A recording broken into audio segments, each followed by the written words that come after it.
Hi. Oh, what's up?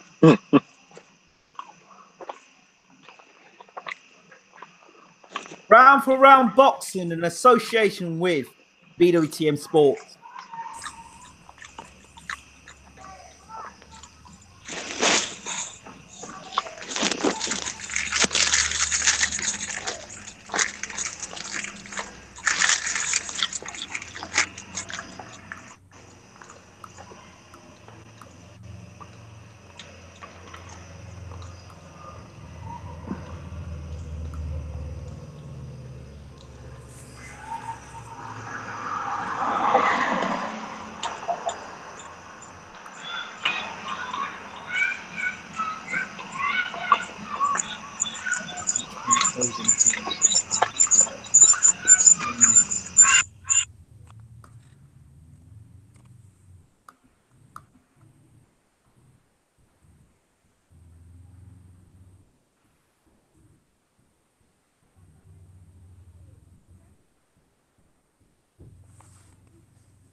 And we are live. Good morning, good afternoon, good evening, and welcome to BWTM Sports in association with Round for Round Boxing, the new boxing game coming out in development at the moment on PC, PlayStation 4, and Xbox One. Tuning this week, we have new exclusive news coming up in association also with Three Kings Boxing, www.threekingsboxing.com. Okay, we have a few announcements to make tonight. In the room with us, we have Eugene, our Eastern European correspondent. As always, you all know who he is. We also have in the room with us our business manager, World Breaker or Mr. AC in the room. And we have a special guest in the room, all the way from the USA. Also, Mr. Adonis is from the USA. Blue Blood Sports is in the room as well. So we give him a massive welcome into the room as well. So to kick things off, we will first speak to our man, Adonis. Adonis, how are things going? Things are going well. How are you, Ingram? All good, all good, all good. Non-corporate, but all good. Hey, that's what it's about. Always being good. Eugene, how you doing, brother? I'm doing great, Ingram. Fantastic. And our special guest in the room, Blue Blood. How are we doing, Blue Blood Sports? How you doing? What's going on? What's going on? Let's get that volume up.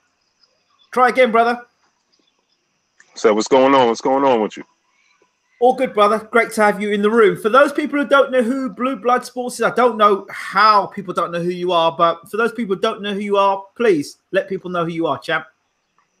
This is Blue Blood Sports TV, man. Y'all should all know who I am, man. You know what I mean? You can find me on Blue Blood Sports TV on Instagram and on YouTube. You know what I mean? So, Blue Blood, I bring the real. Absolutely. Where did you hail from? I'm in New York. Okay. So, what got you into boxing? Oh man, I've been in and around the gyms in New York, man. Gleason's gym, Freeport gyms, man. Hempstead, Westbury, all types of gyms, man. I've been in and around the gym and around the sport for a very, very long very long time. Actually, a close friend of my mother was a boxer, and Howard Davis. He was actually a champ at one point. Yeah, Howard Davis, of course. And I actually lived with him for a while. Me and my mom, they had a split level house, and we lived upstairs and he lived downstairs. I mean, he owned the house. It was his parents' house, but me and my mom, we lived upstairs and he lived downstairs. So, and wow. I was maybe when I'm probably from 6 years old, probably to about, I want to say about 13 years old, I lived in the same house with him. Wow, wow, wow. So was that influential to you being involved within boxing? Yeah, absolutely, man. Because I mean, he used to be in the backyard training. He had his heavy bag there. He had his speed bag in the backyard. He built a whole outdoor training facility, man. I mean, he used it even in the winter, dead winter, man, snow, everything, man. He was out there training, and I always admired that, man. You know, like, that's a lot of dedication, especially in New York, man. It's 12 degrees below zero, and he's out here hitting the heavy bag with just a hood on, Wow. you know, and running around the neighborhood. So, you know, I was intrigued by that, man. Did you ever involve yourself or get hit on the chin in boxing yourself, or did you stay away from I it? mean, I sparred, but I never actually, you know, I never went no further than that. I sparred in gyms, I trained in gyms, but you know, that was pretty much it. Fair enough, fair I got enough. hit in the street. Cool. So let's talk a bit more. I mean, obviously, you're the man that recently broke that interview with Anthony Joshua. Hmm. Myself, Adonis, and a few others have commented that think that mainly that it was pretty controlled from AJ's perspective, or how it was set up. From your perspective, how did you find it being the interviewer? Uh, it was interesting, man, because the thing about it was a controlled situation, and Mhm. it was invite only. Uh, they contacted me. They actually reached out to me, and they asked me to do the interview, and you know, I agreed. They emailed me, so I agreed. I went on there.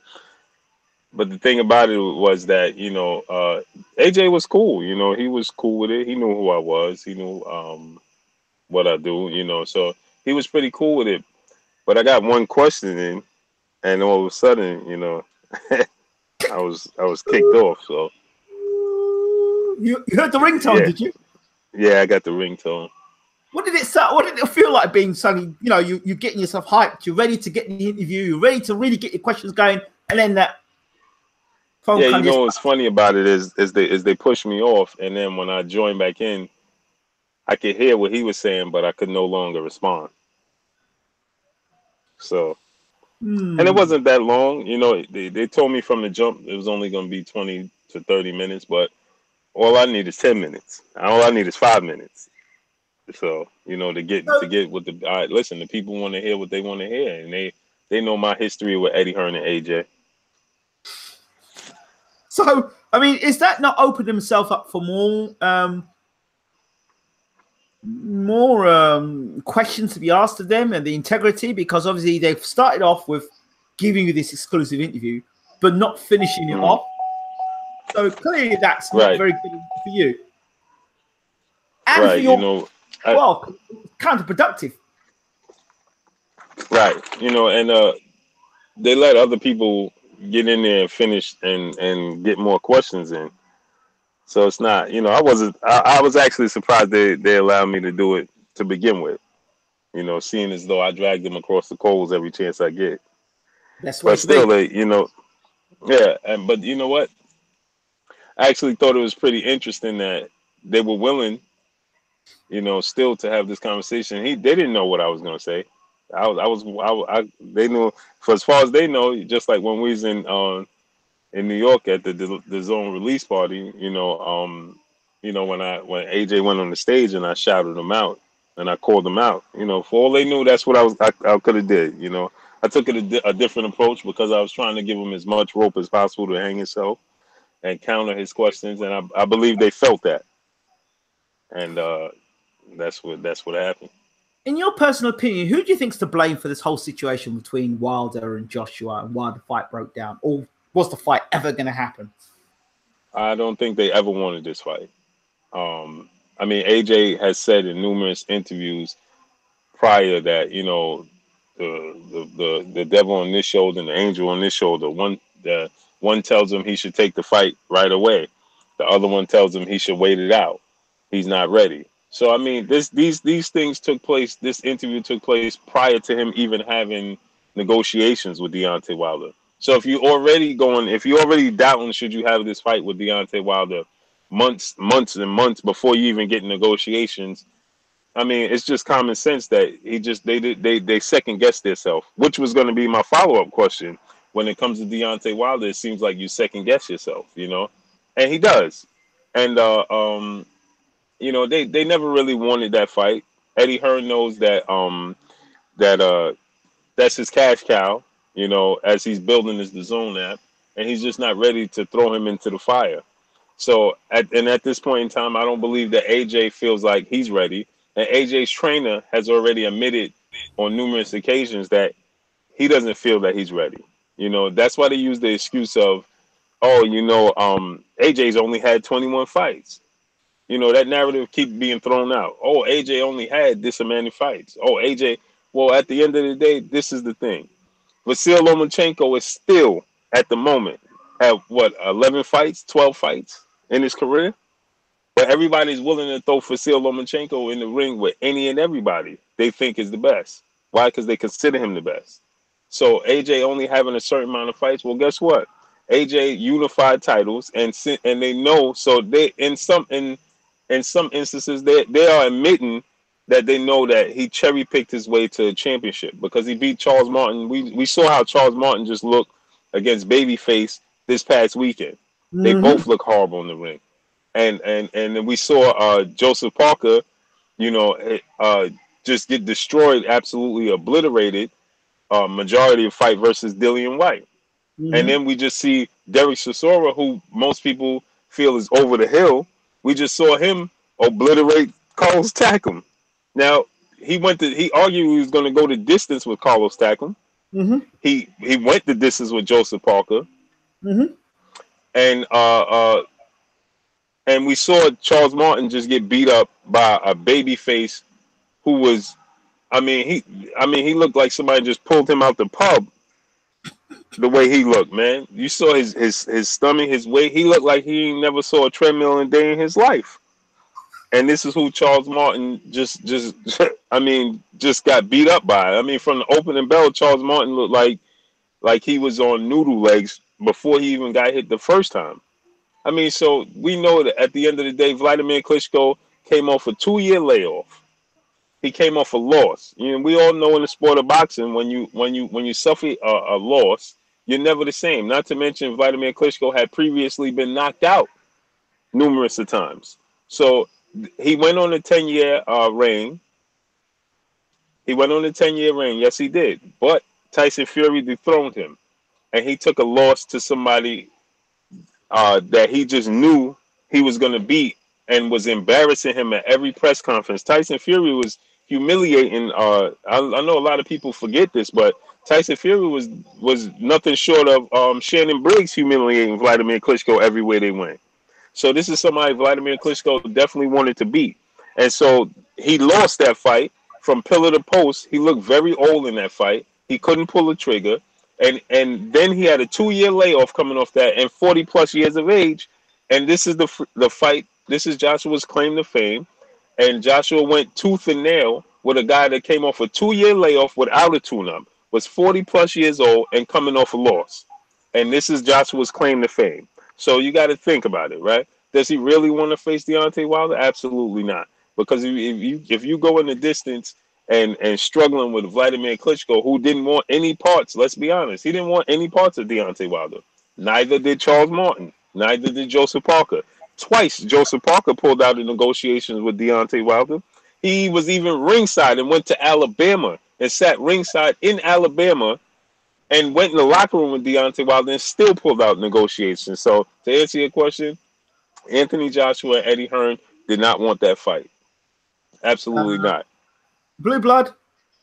I wouldn't be expecting a call back from Matchroom anytime soon after those statements. And I don't expect Sky Sports to be contacting you any soon for doing any blow-by-blow analysis either. The words that you're speaking there are words that I've echoed on this channel over and over and over again.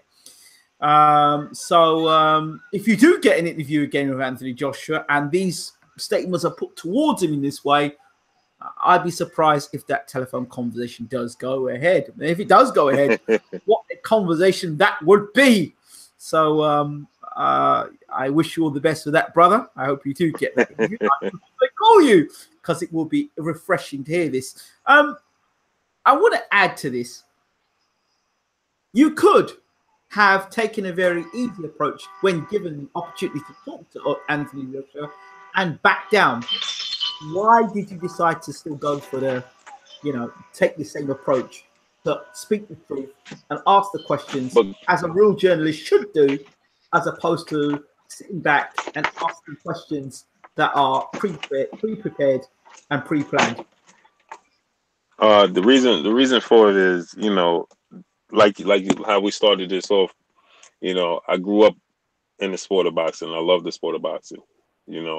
And just as a fan of the sport of boxing, I always wanted to see Lennox Lewis versus Riddick Bowe. I wanted to see Mike Tyson versus Evander Holyfield in their primes before he went to jail. I wanted to see Sugar Ray Leonard versus Marvin Hagler before Sugar Ray Leonard suffered the eye injury, before he pulled all the stunts. Remember, he pulled the stunt inviting Hagler to the award ceremony, and then pretty much just shitting on him. He got him up there and then told him, "Oh, could be the greatest fight in the sport, but I'm sorry, it's just not gonna happen." Those are blows. See, this is what the fighters don't realize. This is what the promoters don't realize. If you take out the fan from the sport of boxing, then you take away the sport of boxing. You take away the Lamborghinis. You take away the big houses. You take away these Floyd Mayweather's $18 million watch. You take these things away. The lifestyle that Anthony Joshua was living. You live in that lifestyle due to the fans. So me, right? I'm a fan of the sport of boxing. So if I'm a fan of the sport of boxing, I want to see the real. I want to see the best fight the best. And if the best is not going to fight the best, I want you to explain to the world why the best isn't fighting the best. And so that's my stand. My stand is always going to be to listen. When I see Eddie Hearn, listen, we want to know why Anthony Joshua asked for $50 million and then decided not to take it. What's his legitimate excuse for that? Right? And the world wants to know. So I'm going to be the bridge between the fan and the fighter and the promoter. So question I want to ask you as well, while we're talking about fighters not fighting other fights, Kell Brook, Amir Khan, what's your perspective on the whole thing? That's another one. I can't wait to catch Amir Khan. I actually was 2 weeks ago.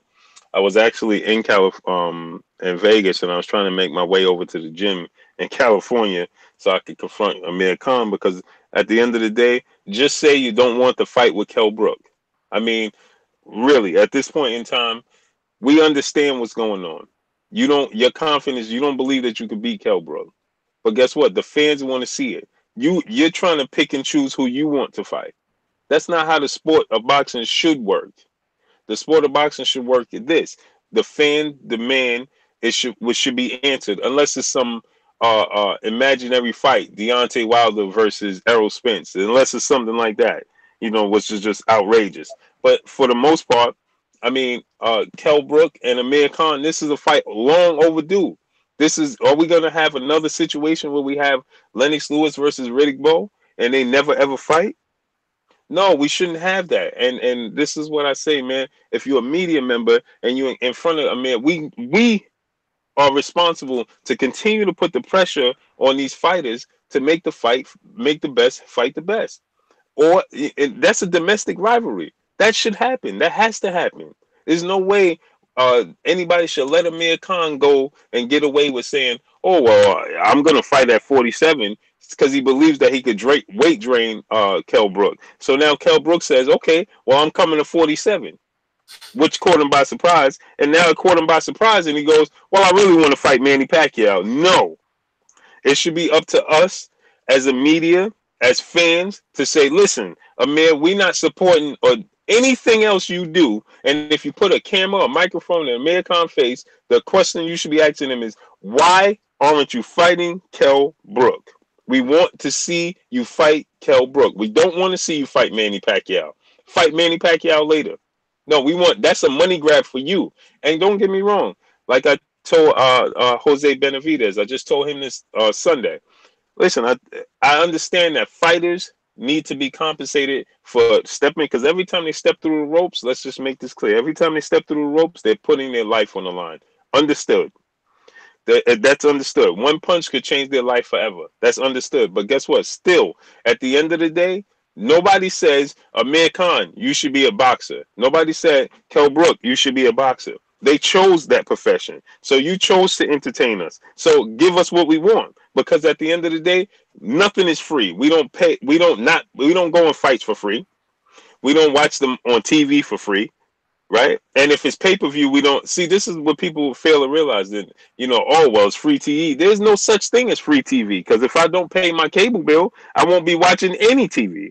So I got to pay to see you watch you on regular cable. Then if it's pay-per-view, I'm just paying extra on top of it. If it's the Zone, I got to pay for an app. If it's ESPN Plus, I'm paying for another app. So I'm paying to put for the purses that you receive.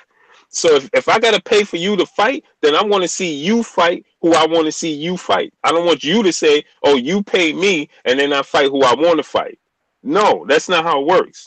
Or as some people would say, you only fight at 50%, as some fans are deluded in believing. He only fought at 50%. So if a fight is fighting at 50%, then if a fight is fighting at 50%, don't you think that they should be paid only 50% of their wages then? Right, because at the end of the day, this is what people fail to realize. As the customers and we as the fans, as the media, at the end of the day, we have to understand our worth. We have to understand our worth and what we mean. Listen, they at the end of the day, it might sound cruel to say it this way, but they work for us. That's what it is. They're working for our entertainment. So there's no way Floyd Mayweather can't prance around and have these elaborate airplanes and jewelry and all these women. You can't do that if people didn't pay for your pay-per-views. So we put the money in your pocket. Give us what we want. If we're gonna put the money in the Amir Khan pocket, you gotta fight Kell Brook. Or we don't pay you no money, you don't fight Kell Brook, no problem. We don't put no money in your pocket, you don't fight Kell Brook. Can I say something real quick? Go ahead. There is another side to it, because we've seen that ugly-ass charade that was Logan Paul versus KSI, and there are people who want to pay for it. But the problem is it's being covered with a whole serious face, and people walking around talking about that stuff. That's how we got Mayweather versus McGregor.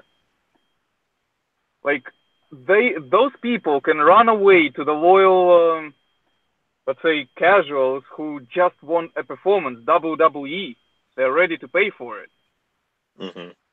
So that's the problem. The hardcore fans are in minority here. Mm-hmm. Mm-hmm. Mm-hmm. The casual market dominate.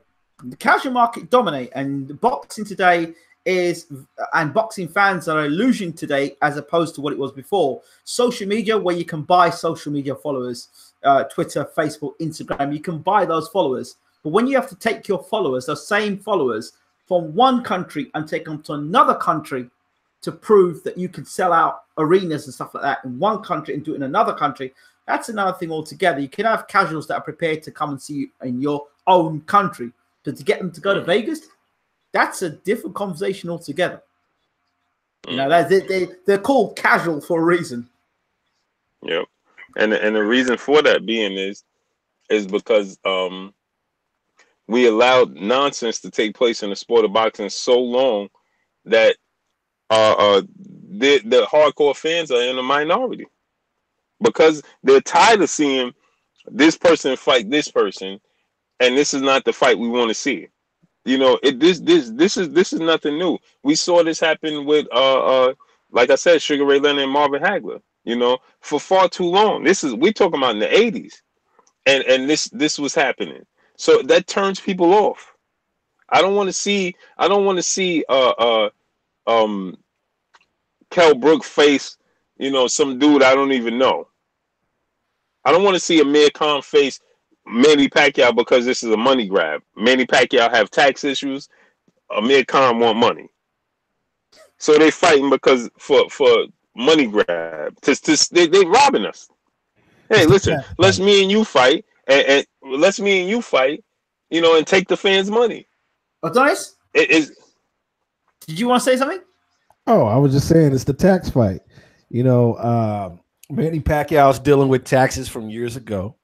I've read in excess of $75 million, as some reports have stated, since 2015, I believe it was. And now he's having to sue Bob Arum for his proceeds from his last fight. So, it's been quite problematic for Manny Pacquiao, and I fear that Manny's going to start wrestling in the WWE. Because shit happens. So, it's one of those things where Manny's going to be, I need money. And, it's not fair. Baby, Pop, where's my money, Pop? Why did I just get a picture? Why did I just picture Manny Pacquiao dressed up like Rey Mysterio or something, man? Yeah. Who was that? Manny Pacquiao. Oh my God. He just gave me a left hook. Yeah. But that's what it's going to end up being. Manny was advised by a lot of boxers years ago. Hey, leave Arum. And now you're seeing the lack of attention being paid out in these lawsuits, these desperate grabs for big money fights that he no longer has the leverage for.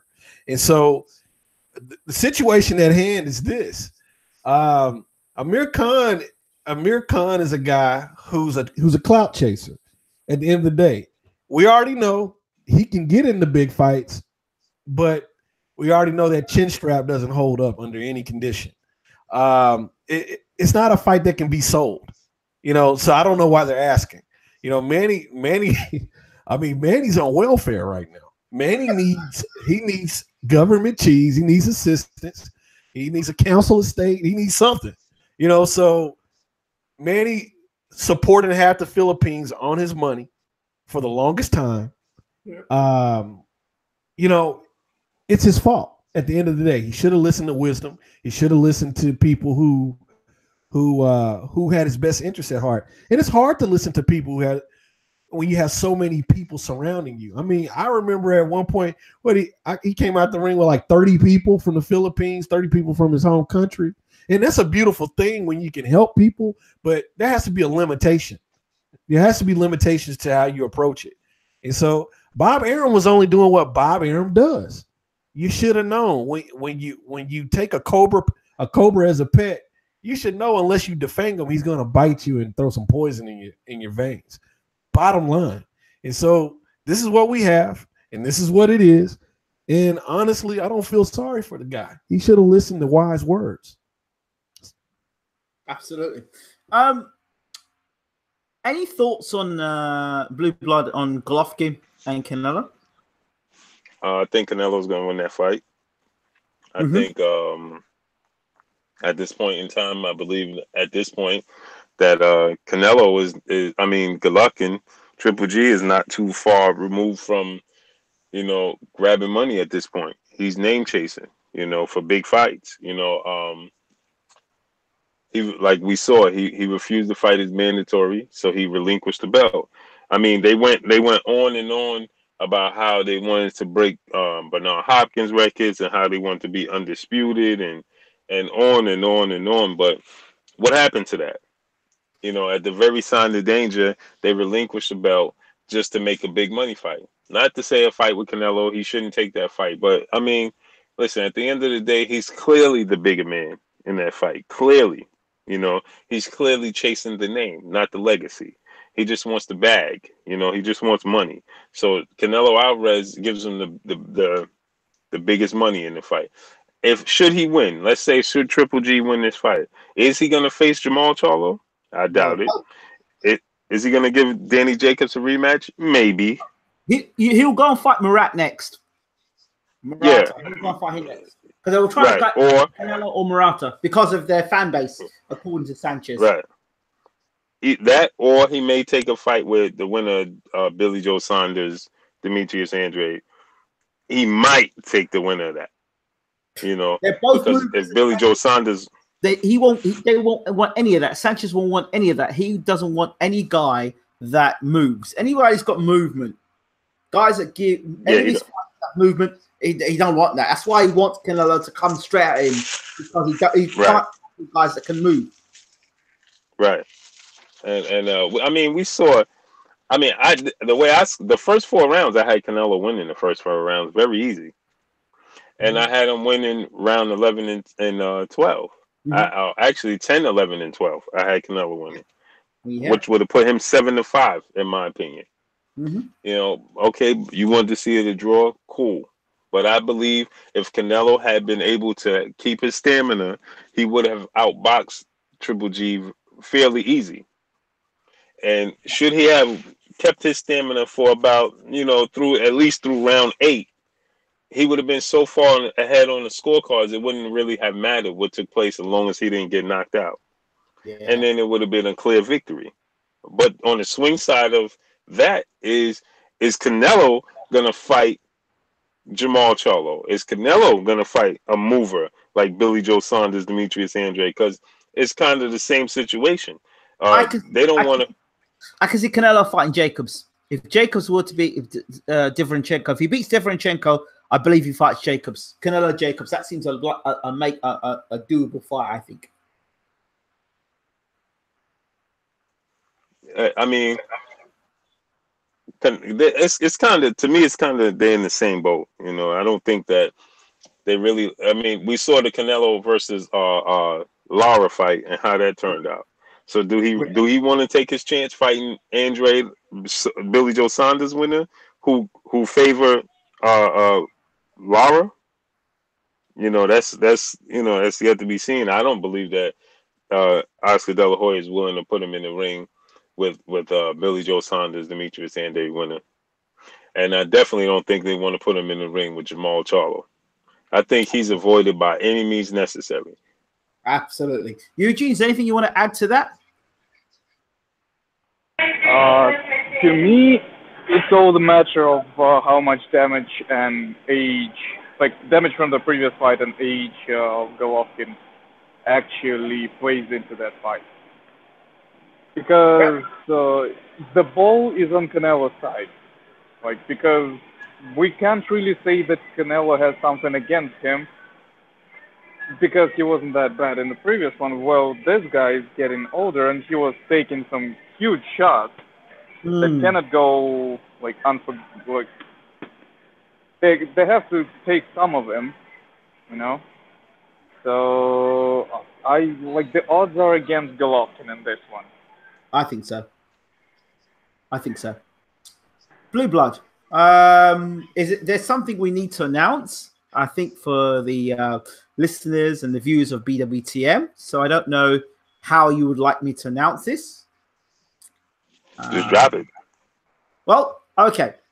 Well, as you know, BWTM sports is constantly growing, and we are looking for the best people about, and we are proud to announce the Blue Blood Sports, this Blue Blood Boxing and Blue Blood Sports are now on the team with BWTM Sports. So we welcome you on board, brother. Any thoughts?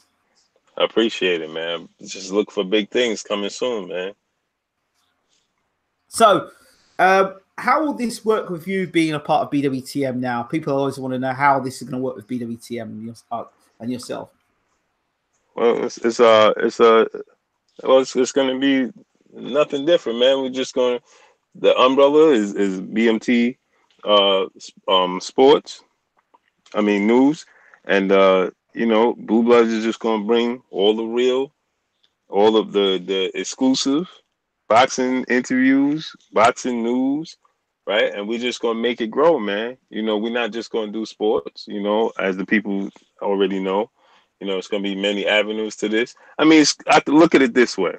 When you pick up a newspaper, right? When you pick up a newspaper, you have different things going on in the newspaper. You have sales, you have sports section, you have what's going on in your neighborhood, you got the weather, You know, I look at it that way. You know, you're gonna get a little of everything into BWTM, and we're gonna bring y'all.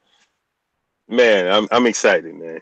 You know, I'm excited, man. That's what I can say, man. You know, we're all excited. The whole team are excited to have you on board. I know you know some other things happening behind closed doors. You know what's going to happen. The more people we're bringing on board, but it's great to have you on Blue Blood. We know that you do excellent work, and we are just glad to be working in partnership with you from now on.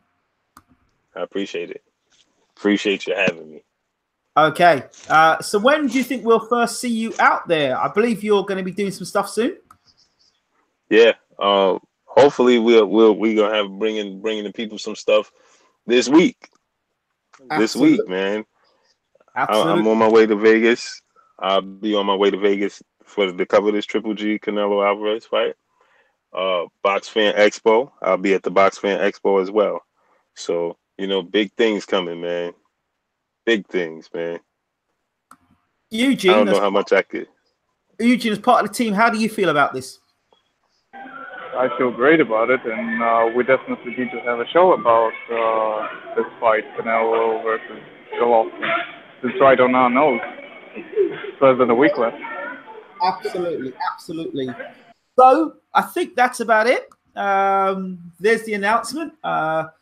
Blue Blood Sports is now officially on board with BWTM Sports. Eugene as well.